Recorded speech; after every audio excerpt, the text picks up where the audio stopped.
Assalamualaikum warahmatullahi wabarakatuh. Salam guru hebat. Saya Galifram Aji, guru SDN 1 Kandang, Situbondo, akan menyampaikan koneksi antar materi dalam rangka memenuhi tugas modul 1.4.A.8, yaitu tentang budaya positif. Yang pertama, mengenai kesimpulan. Saya dan semua warga sekolah berusaha untuk menuntun bagaimana motivasi internal murid dapat terbentuk. Sehingga dengan motivasi internal, mereka bisa berperilaku dengan mengacu pada nilai-nilai kebajikan universal yang pada akhirnya terbentuklah disiplin positif. Dengan disiplin positif, maka salah satu motivasi perilaku manusia terpenuhi, yaitu mendapatkan penghargaan dari orang lain.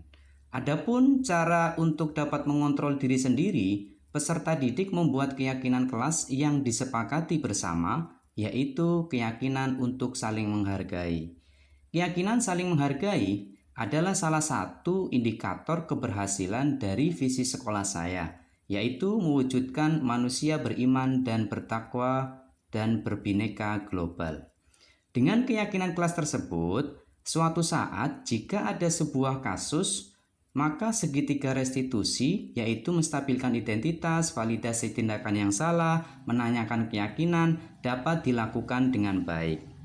Dengan peran guru penggerak, yaitu berpihak pada murid, usaha membentuk disiplin positif murid, memenuhi kebutuhan motivasi perilaku manusia, membuat keyakinan kelas, melaksanakan segitiga restitusi jika ada kasus, dapat diwujudkan untuk memenuhi tujuan filosofi KHD, yaitu menuntun tumbuh atau hidupnya kekuatan kodrat yang ada pada anak-anak agar dapat memperbaiki lakunya hidup dan tumbuhnya kekuatan kodrat anak. Yang berikutnya adalah tentang refleksi. Yang pertama, pemahaman mengenai konsep inti, yaitu yang pertama adalah disiplin positif. Ki Hajar menyatakan bahwa untuk menciptakan murid yang merdeka, syarat utamanya adalah harus ada disiplin yang kuat. Disiplin yang dimaksud adalah disiplin diri yang memiliki motivasi internal. Seseorang yang memiliki disiplin diri berarti mereka bisa bertanggung jawab terhadap apa yang dilakukannya karena mereka mendasarkan tindakan mereka pada nilai-nilai kebajikan universal. Sebagai pendidik, tujuan kita adalah menciptakan anak-anak yang memiliki disiplin diri, sehingga mereka bisa berperilaku dengan mengacu pada nilai-nilai kebajikan universal dan memiliki motivasi intrinsik, bukan ekstrinsik. Lalu kemudian tentang teori kontrol. Dr. William Glasser dalam Control Theory mengatakan ada beberapa ilusi. Yang pertama, ilusi guru mengontrol murid. Yang berikutnya, ilusi bahwa semua penguatan positif efektif dan bermanfaat. Kemudian, ilusi bahwa kritik dan membuat orang merasa bersalah dapat menguatkan karakter. Yang terakhir, ilusi bahwa orang dewasa memiliki hak untuk memaksa.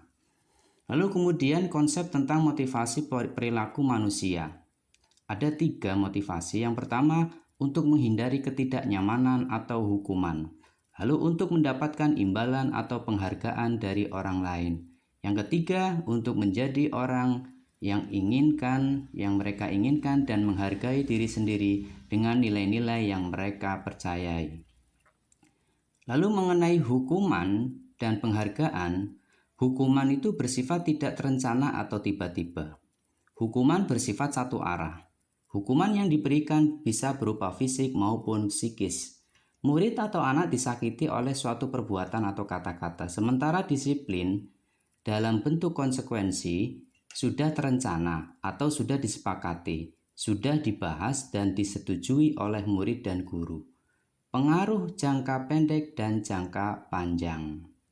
Sedangkan penghargaan itu tidak efektif. Penghargaan itu merusak hubungan. Penghargaan itu mengurangi ketepatan. Penghargaan itu menurunkan kualitas. Penghargaan itu mematikan kreativitas. Penghargaan itu menghukum. Motivasi itu muncul dari dalam diri atau intrinsik. Lalu konsep posisi kontrol guru. Diane Gosen dalam bukunya Restitution Restructuring School Discipline mengemukakan bahwa guru perlu meninjau kembali penerapan disiplin di dalam ruang-ruang kelas mereka selama ini. Apakah telah efektif? Apakah berpusat, memerdekakan, dan memandirikan murid? Bagaimana dan mengapa? Gosen berkesimpulan ada 5 posisi kontrol yang diterapkan seorang guru, orang tua, ataupun atasan dalam melakukan kontrol. Kelima posisi kontrol tersebut adalah penghukum, pembuat rasa bersalah, teman, pemantau, dan manajer. Yang pertama, orang-orang yang menjalankan posisi penghukum itu akan berkata, patuhi aturan saya atau awas. Hasilnya, kemungkinan murid marah dan mendendam atau bersifat agresif. Yang kedua, pembuat merasa bersalah. Posisi membuat merasa bersalah, gimana coba kalau orang tua kamu tahu kamu berbuat begini? Nah, hasilnya murid akan merasa bersalah. Bersalah telah mengecewakan ibu atau bapak gurunya. Murid akan merasa menjadi orang yang gagal dan tidak sanggup membahagiakan orang lain. Lalu yang ketiga, posisi teman. Posisi teman akan berkata, ayo bantulah demi bapak ya. Ayo ingat tidak bantuan bapak selama ini.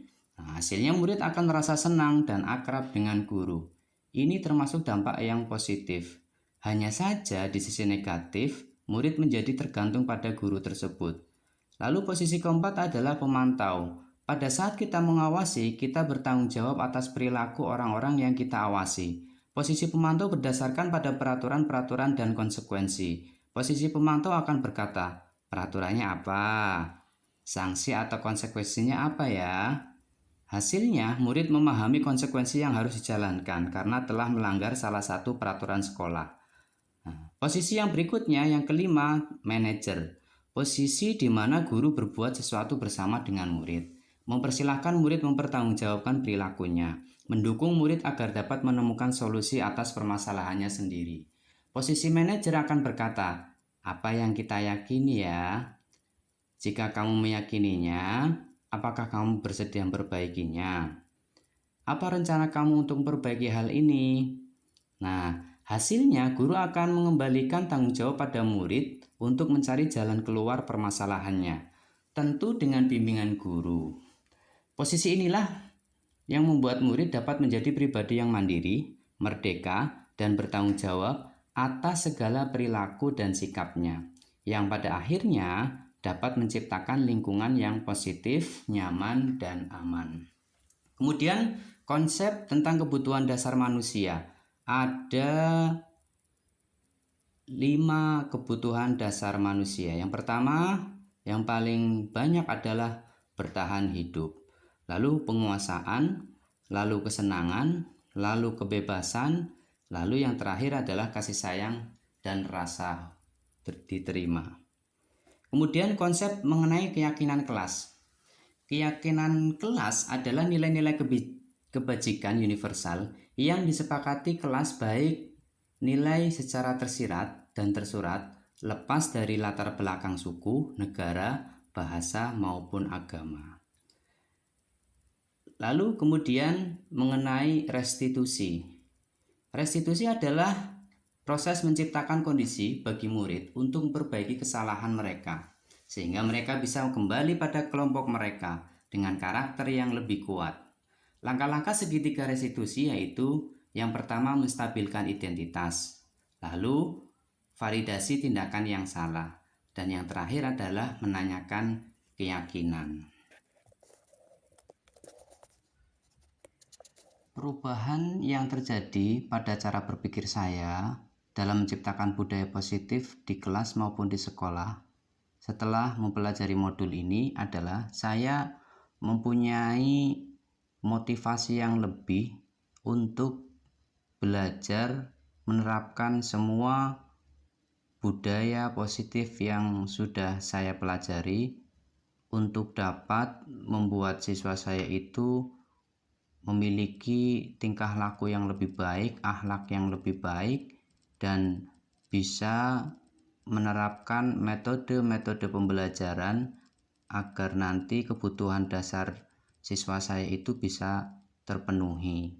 Kemudian saya juga punya pola pikir yang berbeda, yaitu bahwa setiap anak itu mempunyai ketidaksadaran bahwa mereka itu telah melakukan kesalahan.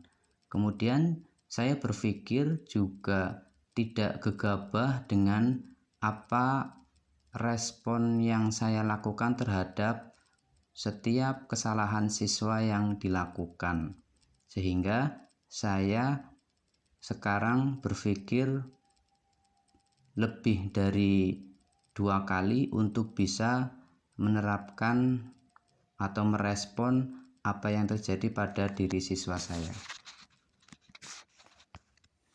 Selanjutnya, pengalaman penerapan budaya positif.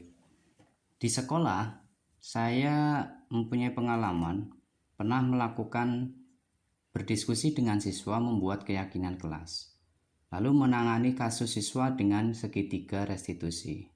Kemudian merefleksi pembelajaran dalam rangka memenuhi kebutuhan dasar siswa. Lalu menangani kasus siswa dengan posisi pemantau dan posisi manajer.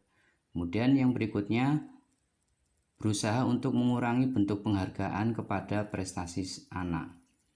Lalu yang terakhir, saya juga pernah melaksanakan tidak menerapkan hukuman kepada siswa yang tidak melaksanakan keyakinan kelas.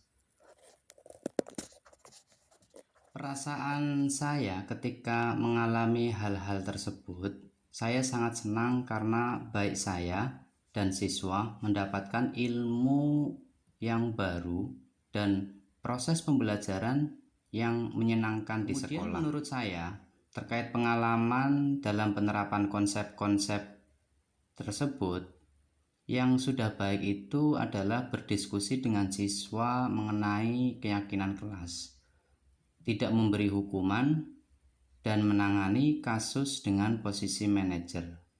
Sedangkan yang perlu diperbaiki dari apa yang sudah saya lakukan adalah menangani kasus siswa dengan segitiga restitusi. Sebelum mempelajari modul ini, ketika berinteraksi dengan murid, berdasarkan 5 posisi kontrol, posisi yang sering saya lakukan adalah